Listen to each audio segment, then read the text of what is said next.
What we are going to look at now is electrical conductivity. What I have is a board here, and inside the board are connected a number of different materials. Some are metals and some are non-metals. And by connecting a circuit either side of these materials, we can find out if electricity will pass through them. How will we do that? I have a simple circuit here. We have a cell connected up to a bulb, and when we connect the bulb to both terminals of the cell, you can see the light comes on. So if there's a conductor, it will conduct electricity through the wires and cause the light to turn on. I'm going to zoom it in a bit so that we can see each metal and non-metal more clearly, and then we'll run the test. So here you can see each of the materials nice and close. We're going to start with brass. I will attach the wires to either side of the brass and we'll see if the light bulb comes on. If it does, it means it's a conductor. And there you can see it's flickering on when both terminals are attached. Let's have a look at zinc. Will zinc conduct it? Zinc's another metal. Let's see. Yep, we get the light shining there. How about when we connect it to aluminium? Aluminium is another metal. Let's see. Yep, we get the light coming on there. How about if we connect it to copper?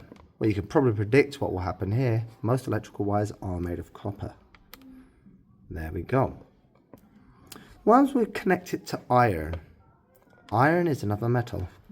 Let's see. Yep, we're getting a flicker of light there. And what happens when we connect it to lead? Lead is another metal.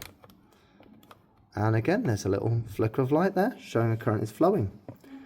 Now we're on to carbon. Now carbon is a non-metal. Should that work? Let's find out. It does work, and it works quite well. We'll come back to that later. Now we have wood. Does wood conduct electricity? It's not turning on at all there. Now we have plastic. Does plastic conduct electricity? Another non-metal. Nothing happening. Cardboard. Cardboard's a non-metal. Let's connect the points. Nothing.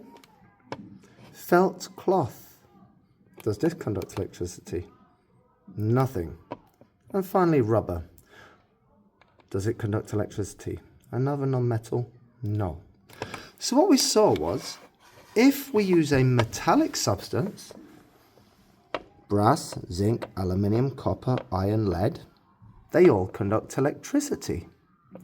If we have a non-metallic substance, such as rubber, felt, cardboard, plastic, and wood, they do not conduct. In fact, generally speaking, non-metals do not conduct electricity at all. Metallic elements do. The strange one is carbon. Now, carbon is a very special non-metal in that when you form it as graphite, it does conduct electricity. Graphite has what we call free electrons, and these free electrons are delocalized from their atoms, and they can move through the carbon, carrying the current with them. So carbon is the only non-metal which conducts electricity easily.